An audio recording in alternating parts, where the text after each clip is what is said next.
Hola, bienvenidos a Catedral de la Real y Ficción. Yo soy H.G. Quintana y quiero comentarte algo. ¡Comenzamos!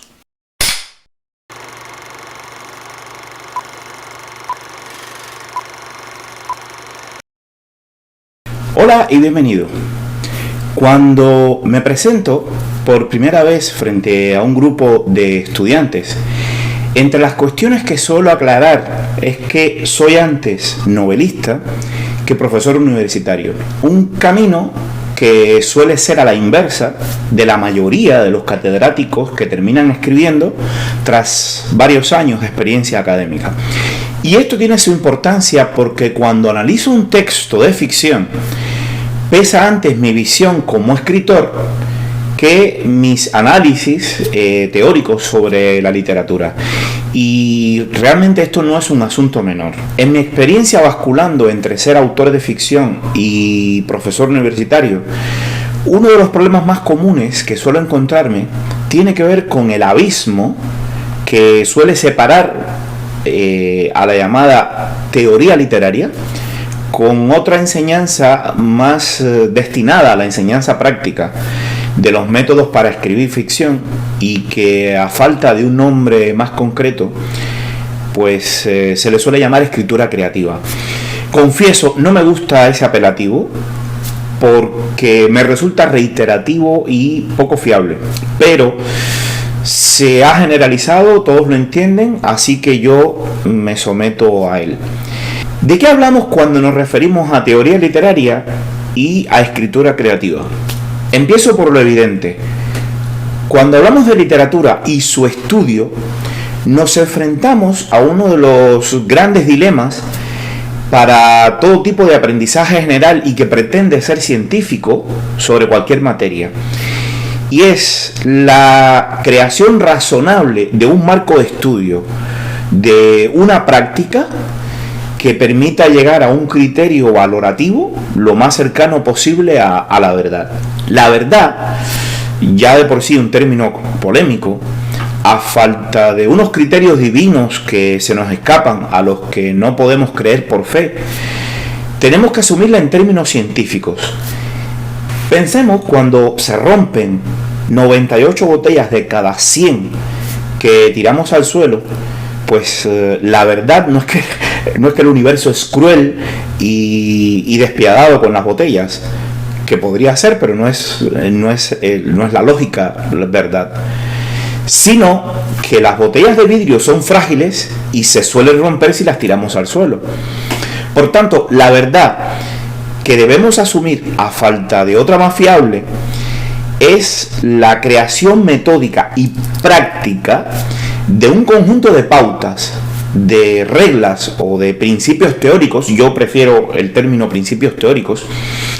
Es la creación de esas pautas o esos principios sobre un objeto que se estudia, que permita compararlo con otros objetos similares en las mismas condiciones. Entendido objeto como cualquier cosa que se estudie y que en la literatura es el texto, y claro, su relación con el autor, con el público, con la época, etc. En la literatura esto es un verdadero problema. Y pensemos que cuando hablamos de teoría literaria, no podemos olvidar que existen otras disciplinas que no son ajenas a esto, como las llamadas crítica literaria, y la otra, la historia de la literatura. La primera, la crítica literaria, trata de estudiar aquellos elementos que en parte, como la teoría misma, nacen del propio texto, aquella que actúa sobre las realizaciones concretas de lo literario. Puede ser el mismo texto, puede ser un movimiento literario, puede ser una tradición, un género incluso, y sobre cualesquiera de ellos pues opina acerca de su valor, los describe, los interpreta y construye una lectura o una hipótesis de una lectura posible. Por su parte, la historia de la literatura analiza las creaciones literarias en su entorno sociohistórico, más allá de similitudes o analogías formales o estéticas. La historia de la literatura se muestra más en consonancia con la historia de la cultura mientras que la teoría y la crítica intentan acercarse más a estudios de corte estético. Este es un matiz necesario que debemos tener en cuenta. Ahora, pensemos, muchas veces en las ciencias exactas, o también llamadas ciencias duras, de forma coloquial, hay opiniones diferentes. Y lo hemos visto con la pandemia de la COVID-19. Si esa sistematización racional que conlleva al estudio científico es compleja en las ciencias exactas, imaginemos en las ciencias sociales, como la filosofía, la historia, la geografía, y ya puede llegar al caos en la literatura, dado que las virtudes de un texto literario son altamente subjetivas y por tanto muy alejadas, o algo alejadas quizás, de la certidumbre que aportan las ciencias exactas. En la literatura, crear unos principios que permitan analizar dos textos distintos, de dos épocas y de dos países diferentes, es aún mucho más engorroso, dado que intentamos abarcar con nuestra mirada un campo que abarca múltiples y diversos criterios subjetivos. ¿Qué es literatura y qué no lo es? Pero ¿qué lo era en el siglo II a.C. en Grecia? ¿Y qué lo era en la Francia de Luis XIV? ¿Cómo entendía la literatura en el Egipto del Libro de los Muertos? Y cómo en la actual Colombia de El olvido que seremos, la novela El olvido que seremos. Y bien, podemos aceptar que existe un consenso más o menos amplio en definir aquellos aspectos que permiten identificar qué es un texto literario de otro que no lo es. Pero también es cierto que el debate no parece cerrado, en tanto hablamos de usar más o menos la realidad que existe para crear un texto literario. La definición clásica aceptada como el arte de la expresión verbal que ofrece la Real Academia de la Lengua, en su página 1387, nos aproxima en tanto conlleva todo tipo de actividades que utilizan la escritura como medio de expresión. Pero esta definición tan amplia no nos ayuda en absoluto a diferenciar una novela de una biografía o de un ensayo, dado que también acepta la literatura como el conjunto de las obras que versan sobre una determinada materia. El recorrido que ha llevado a la lírica de los tiempos aristotélicos a ser lo que hoy consideramos como toda obra de marcado carácter creativo e imaginativo, quizás complejiza su definición. A lo largo de la historia el concepto ha evolucionado, llegando a considerar como literatura solo aquellas obras expresadas en verso. Otras veces, cualquier creación que usa la palabra escrita. En otros momentos, todo tipo de obra imaginativa, sea escrita o no. Y por último, solo obras escritas, ya sea en verso o cualesquiera de sus formas narrativas. Terry Eagleton nos recuerda que durante el siglo XVIII los críticos ingleses rechazaban incluir a los géneros literarios ficcionales en la literatura, exceptuando a la poesía, limitando su uso solo a todo tipo de ensayo y géneros de ciencias sociales similares a la filosofía. Existen autores que dan una definición más amplia que incluye aspectos formales, sociales, históricos y hasta filosóficos, que casi convierten la literatura en una ciencia marxista de lucha de clases contra la esclavitud de una sociedad capitalista. Definición que, comprenderán, no tiene mucho sentido. Y bueno, aún así nos sirve para apuntar al blanco al que queremos llegar. ¿Y qué es el problema siguiente? ¿Cómo podemos definir el objeto de estudio de una materia, encontrar las bases para establecer un análisis científico, si está en duda la esencia misma de su enunciación? O mejor, si tenemos dudas sobre los elementos que permiten definirla, porque hay disímiles formas de concretar los principios sobre los que se asienta. Como complemento aún más adverso, hay una gran variedad de aproximaciones a la teoría literaria, yo diría que la mayoría, que recitan de carrerilla las diferentes escuelas o movimientos que conforman una teoría. Entendido teoría como un montón de términos de diversos enfoques que muchas veces pugnan entre axiomas y procedimientos teóricos propios, tratando de diferenciarse unas escuelas de otras. Según yo veo, Estructuralismo, deconstrucción, feminismo, psicoanálisis, marxismo, nuevo historicismo, cualquier adjetivo que se le suele poner a la literatura desde el punto de vista teórico y cualquier otro movimiento que pudiéramos mencionar de este tipo, en lo referente a la escritura de ficción, es decir, al autor que pretende escribir una obra de ficción, no revisten tantas diferencias entre sí. Quizá el enfoque, eso sí, pero en sus bases, tanto métodos de análisis como fines de esa observación terminan teniendo una metodología más o menos común, que conllevan a que los resultados sean al final los mismos, o aquellos que les interesan a quienes crean esas bases teóricas. Por lo que puedo ver, los análisis teóricos de todo tipo y la crítica nos remiten al estudio de una obra tanto en su contenido estético como sociohistórico, lo cual no está mal, porque gracias a esto podemos establecer no pocos elementos que permiten crear unos principios mínimos para analizar dos textos diferentes, aunque a veces, y esto es muy pocas veces, desde un punto de vista formal. Por lo general se crean estos principios vinculando las obras al entorno geográfico de sus autores, al país, a la región, en fin, y a los momentos sociohistóricos en que se crearon sus obras. Y bien, esto pues ayuda a crear, sí, una cierta base científica para el estudio de numerosas obras que tienen similitudes estilísticas, o quizás no, pero que sí se vinculan a un momento o un lugar histórico. Pero de ahí no saques a un teórico, ¿eh? Y la verdad, esto no sirve de mucho al que quiera aprender a escribir una novela o un relato. A un teórico de la literatura, sea de la rama que sea, si lo sacas de la base histórica y social que crea con sus propios basamentos teóricos, le cuesta asumir que existen puntos de comparación entre Genji Monogatari, o la novela de Genji, o la historia de Genji se ha conocido de diferentes maneras, escrita por Murasaki Shikibu en Japón a principios del siglo XI, y quizás considerada por muchos como la primera novela escrita en la historia. En cualquier caso, le cuesta asumir que existen puntos de comparación con esta novela con, por ejemplo, The Road, la carretera, de Cormac McCarthy, y que esta última novela sale repetidamente en diferentes listas como una de las mejores novelas escritas durante todo el siglo XXI, bueno, lo que llevamos del siglo XXI. Para meternos más en el caos de cómo crear un marco de estudio científico y por tanto verdadero para la literatura, dice Paul de Man que la literatura no reviste alguna verdad. Yo creo que esto puede ser cierto desde un punto de vista subjetivo.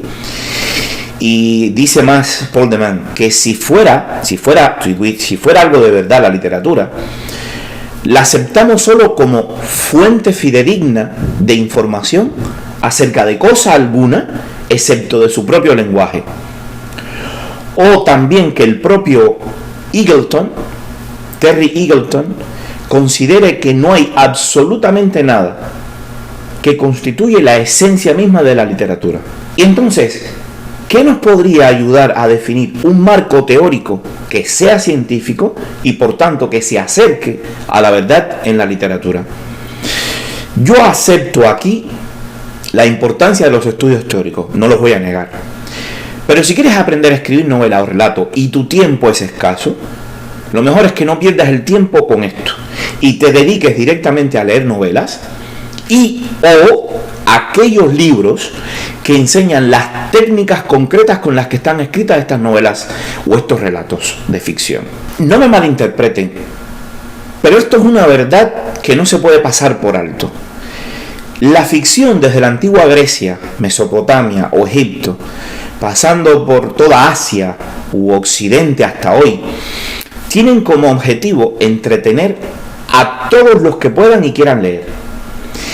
Y para llegar a entretener hay que convencer a muchas personas, a muchos lectores si lo quieren entender.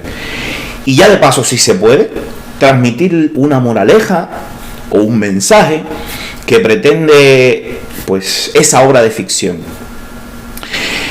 Y hay que acomodar el lenguaje y las historias desde los tronos o los altares para los que se escribía en la antigüedad, hasta las casonas y los tugurios para los que se escribe en la modernidad. Hay algo en que todas estas obras, alejadas en tiempo y lugar, tienen en común, y es el deseo de imitar la realidad.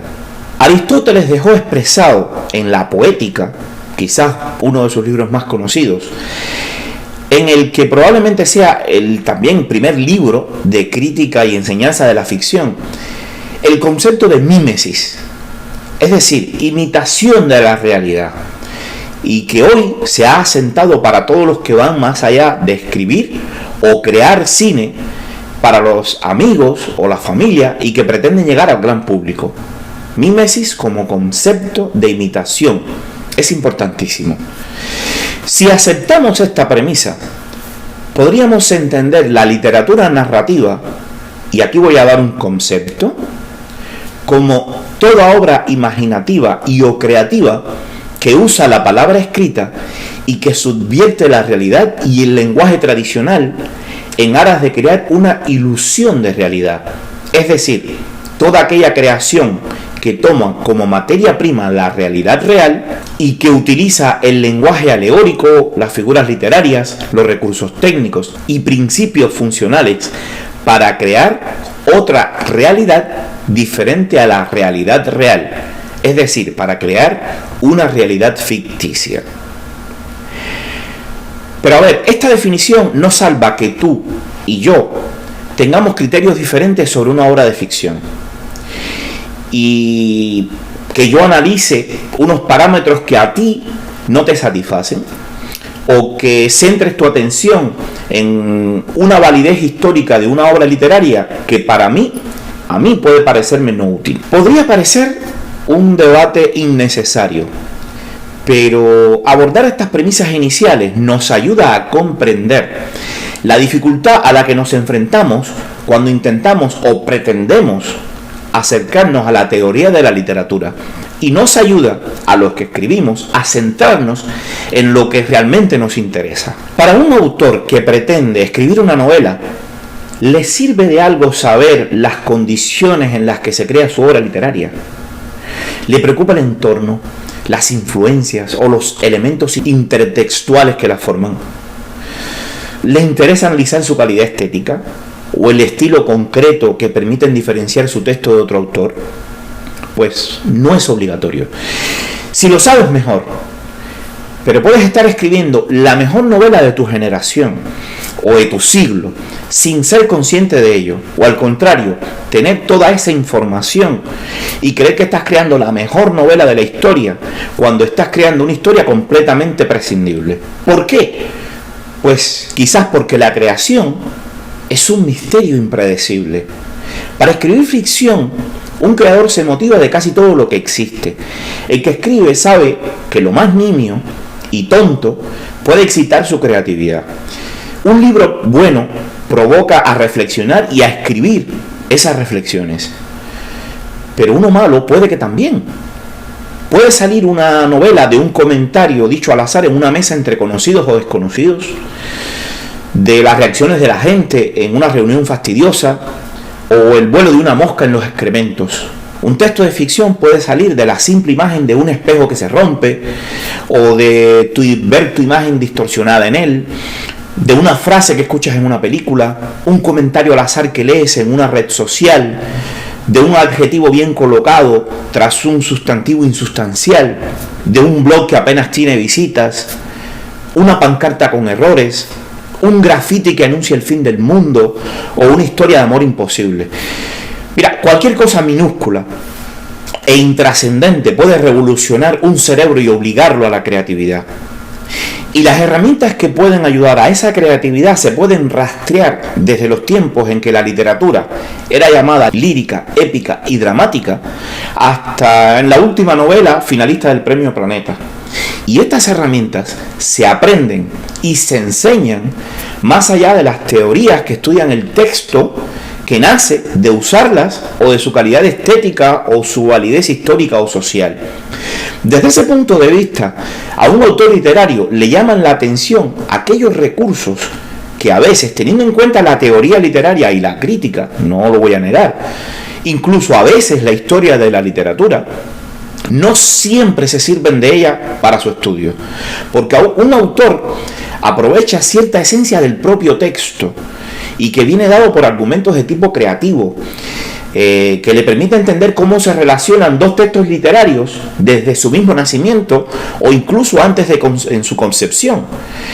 El autor se sirve de aquellos elementos que condicionan o determinan la misma creación ficcional, aquellos principios que permiten ser asimilados, aprendidos y transmitidos de una obra de ficción a otra, sea esta del siglo XI en Japón o de Colombia en el siglo XX. En esto que nadie nos diga lo contrario. Hay elementos creativos que pueden ser aprendidos, sistematizados y enseñados en una obra ficcional de carácter narrativo asiática del siglo XI como una novela occidental concebida y publicada en el siglo XXI. O incluso, a veces, en una serie de televisión al estilo de Breaking Bad o El Ministerio del Tiempo. Es decir, aquellos aspectos técnicos que permiten crear un entorno natural, legítimo y universal para la creación literaria y cinematográfica y que tienen muy poco y a veces nada de teórico. Esto, para un académico de la literatura, salvo excepciones, es inaceptable. Y no crean que no lo entiendo, pero la teoría sola no es suficiente para el autor de ficción o el que pretenda hacerlo. Como he dicho, puedes escribir la mejor novela de tu tiempo sin tener ni idea qué era la literatura en el siglo II a.C. Que sí, que si lo sabes es mejor, pero es que incluso ni siquiera es imprescindible saberlo. Y esta verdad tan simple cuesta mucho hacerlo entender en el ámbito académico. Por eso, no se sorprendan cuando escuchen a un teórico hablando de la semiótica paratextual, de las metáforas del metatexto e idético, cuando tú solo pretendías describir la emoción contradictoria que te produjo una mosca mientras volaba sobre una bosta de vaca. Gracias y hasta el siguiente.